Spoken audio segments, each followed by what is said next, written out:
गांव की चौपालों से लेकर संसद के गलियारों तक, गृहिणी के चूल्हे से लेकर निवेश और बाजारों तक, किसानों के हाल से लेकर खेत और खलिहानों तक, शिक्षा और स्वास्थ्य से लेकर खेल के मैदानों तक, संसद के प्रधान से लेकर पंचायत के पंच तक, सेंट्रल हॉल से लेकर ग्राम सभा के मंच तक, हर खबर पर रहेगी हमारी पैनी नजर।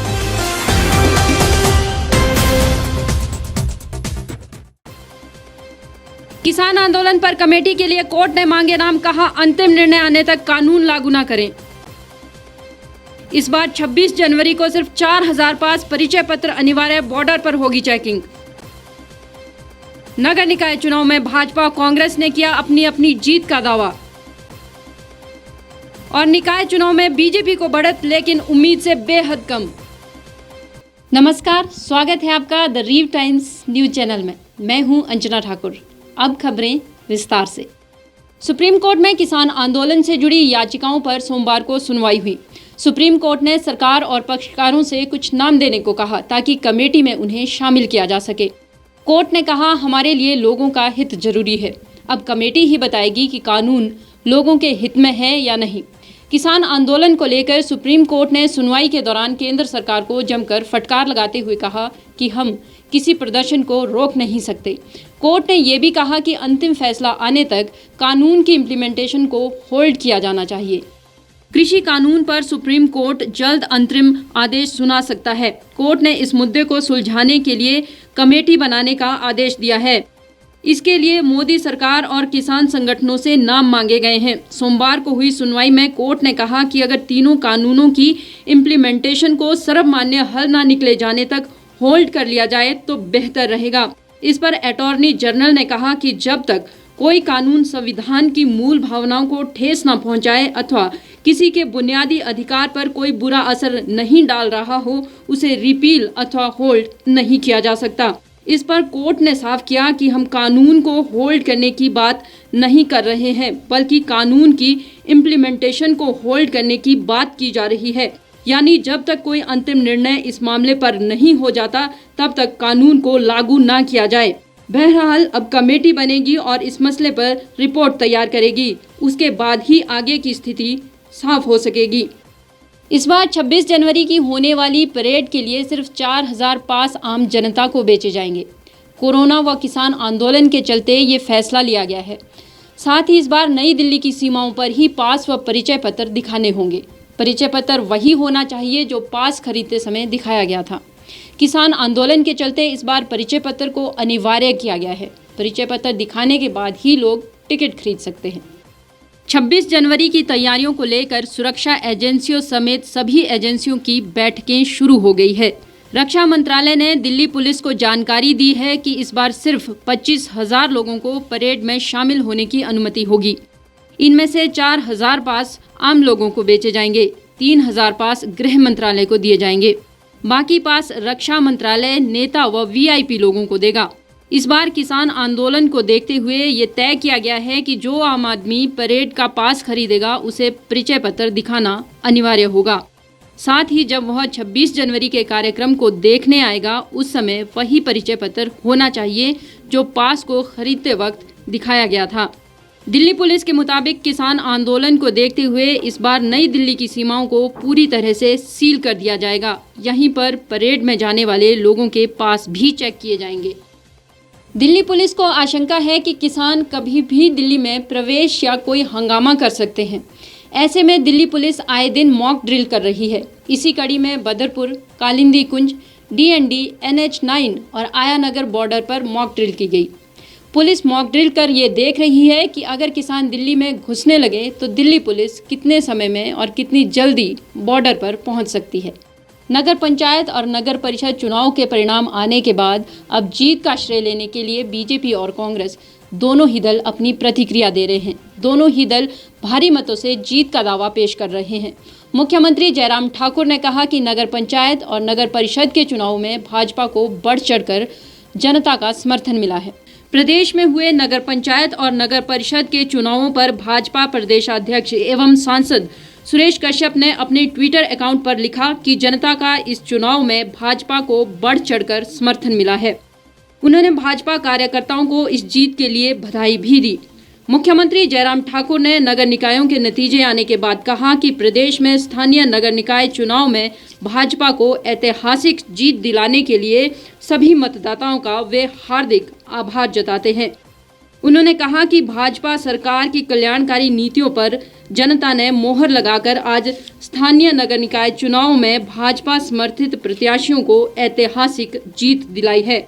उन्होंने कहा कि मैं प्रदेशवासियों को विश्वास दिलाता हूं कि सभी चुने हुए प्रतिनिधियों को सरकार विकास में पूरा सहयोग देगी। और मैं हिमाचल प्रदेश की जनता का आप सबके माध्यम से हृदय से आभार व्यक्त करना चाहूँगा कि लोकतंत्र की जो प्रथम इकाई जो हमारे लोकल बॉडीज होती हैं उसमें आप लोगों ने बहुत उत्साह के साथ मतदान में हिस्सा लिया और उसके बाद भारतीय जनता पार्टी की प्रदेश सरकार की नीतियों को, भारतीय जनता पार्टी के नेतृत्व को आपने उसमें समर्थन दिया। इतनी बड़ी संख्या में आज से पहले Bharatiya Janata party local bodies के चुनाव में, जो हमारे नगर परिषद और नगर पंचायत के चुनाव में नहीं जीत करके आई। जनता का भी धन्यवाद करता हूं और जो जीत करके आए सभी प्रतिनिधि उनको बहुत बहुत बधाई देता हूं, शुभकामनाएं देता हूं और उनको भी बधाई देता हूं जो निर्विरोध चुन करके आए। सभी चुने हुए प्रतिनिधियों को विश्वास दिलाता हूं कि हिमाचल प्रदेश की सरकार आपके निर्वाचित होने के पश्चात उम्मीद भी करती है कि हम एक जनप्रतिनिधि के नाते जो दायित्व हमारे ऊपर सौंपा गया है उस दायित्व का ईमानदारी से हम निर्वहन करेंगे और हिमाचल प्रदेश के विकास में जो योजनाएं हैं, चाहे वो केंद्र सरकार की है चाहे प्रदेश सरकार की, उन योजनाओं को आम जनता तक पहुंचाने और आम जनता तक उनका लाभ पहुंचाने के लिए सभी जनप्रतिनिधि अपने दायित्व का निर्वहन करेंगे, ऐसा मुझे पूरा भरोसा है, पूरा विश्वास है।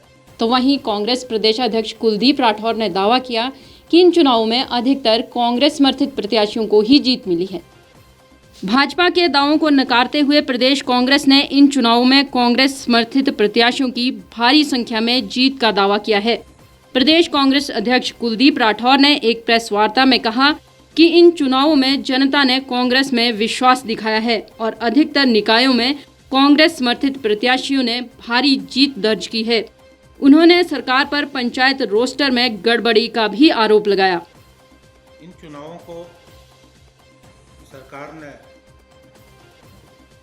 एक सुनियोजित षड्यंत्र के तहत प्रभावित करने का प्रयास किया। जिस ढंग से रोस्टर में गड़बड़ी हुई, कुछ मामले उच्च न्यायालय तक भी गए,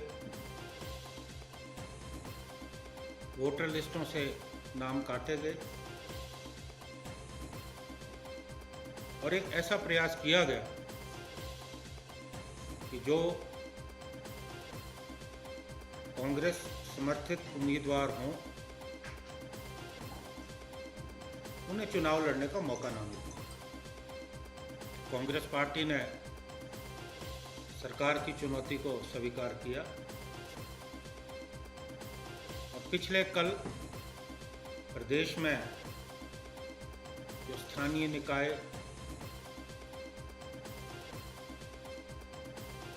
निकायों के चुनाव हुए और शाम तक जो है सारे परिणाम घोषित किए।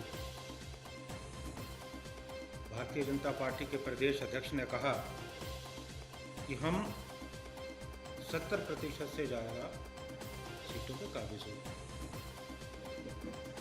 हमने बिल्कुल सटीक जानकारी जो है कलेक्ट की और इस जानकारी को हम आप लोगों के माध्यम से प्रदेश की जनता में तक पहुंचाना चाहते हैं। Out of 8 we won 5 with clear cut majority and in district Shimla out of 8 we won 6 जीते हैं। जो बगैर किसी के समर्थन के जीत के आए हैं, उनसे भी एक निवेदन है कि आप लोगों को अगर वोट मिला है तो भारतीय जनता पार्टी के खिलाफ मिला। अगर आपको जनमत मिला है वो भारतीय जनता पार्टी की नीतियों के खिलाफ मिला है। अगर उनमें से भी कोई पाला बदलने का प्रयास करेगा तो जनता माफ नहीं करेगी। 2022 में प्रस्तावित विधानसभा चुनावों से पहले पंचायत व निकाय चुनाव को ट्रायल के तौर पर देख रही भाजपा के भले ही कांग्रेस से ज्यादा पार्षद इन चुनावों में जीतकर आए हों, लेकिन ये आंकड़ा उम्मीद से बेहद कम है। मुख्यमंत्री जयराम ठाकुर के गृह जिले मंडी समेत शिमला और सोलन में भाजपा कांग्रेस से पिछड़ गई है। इतना ही नहीं, खाद्य आपूर्ति मंत्री राजेंद्र गर्ग को उनके ही घर घुमारवीं और सामाजिक न्याय एवं अधिकारिता मंत्री सरवीण चौधरी को शाहपुर में झटका लगा है। प्रदेश में नगर निकाय चुनाव के परिणाम घोषित हो गए हैं। इस बार के नगर निकाय चुनाव के परिणाम अपेक्षा से कहीं ज्यादा चौंकाने वाले हैं। मतदाताओं ने ज्यादातर नगर परिषदों और नगर पंचायतों में निर्दलियों या अन्य के हाथ में बागडोर रखी है। हालांकि ये चुनाव सीधे किसी पार्टी चिन्ह पर तो नहीं लड़े गए, पर ज्यादातर प्रत्याशी किसी न किसी दल से जुड़े हैं। नतीजों के आधार पर भाजपा को 188, कांग्रेस को 132 और अन्य को करीब 90 सीटें मिली हैं। प्रदेश के 50 शहरी निकायों के चुनाव परिणाम में 25 पर भाजपा समर्थित, 14 पर कांग्रेस और 9 पर निर्दलीय प्रत्याशियों ने कब्जा जमाया है। कुल्लू, चंबा, ऊना, बिलासपुर और सिरमौर में बीजेपी ने भले ही क्लीन स्वीप किया हो, लेकिन मंडी में एक ही निकाय पर भाजपा को स्पष्ट बहुमत मिल सका है, जबकि शिमला और सोलन जिले में कांग्रेस ने भाजपा को करारी शिकस्त दी है। पूर्व मुख्यमंत्री धूमल के गृह जिले में एक निकाय ही भाजपा कब्जा सकी है। रविवार को हिमाचल प्रदेश में नगर निकाय चुनाव के लिए वोटिंग हुई। इस दौरान 50 शहरी निकायों के लिए मतदान किया गया। मतदान शांतिपूर्ण रहा और 73% मतदान हुआ। कोरोना को देखते हुए सभी मतदान केंद्रों को सैनिटाइज किया गया था। हर पोलिंग पार्टी के साथ एक स्वास्थ्य कर्मी की भी तैनाती की गई थी। मतदान केंद्रों में सुरक्षा के लिए पुलिसकर्मी और होमगार्ड भी तैनात किए गए थे। राज्य चुनाव आयोग ने चुनाव ड्यूटी में 2736 अधिकारी और कर्मचारी तैनात किए थे। 10% रिजर्व रखे गए थे। इलेक्टोरल अधिकारी संजीव के महाजन ने बताया कि सभी 50 शहरी निकायों में मतदान शांतिपूर्ण रहा। 73% मतदान जो है वो प्रदेश में हुआ है 50 शहरी निकायों में, और देर शाम तक सभी हमारे जो परिणाम थे वो घोषित हो गए हैं और किसी भी तरह की कोई भी अनटूवर्ड इंसिडेंट नहीं हुआ है। बड़ा शांतिप्रिय जो है वो सब निर्वाचन संपन्न हुआ है। इस बुलेटिन में फिलहाल इतना ही। बाकी तमाम खबरों के लिए आप जुड़े रहिए और देखते रहिए द रीव टाइम्स।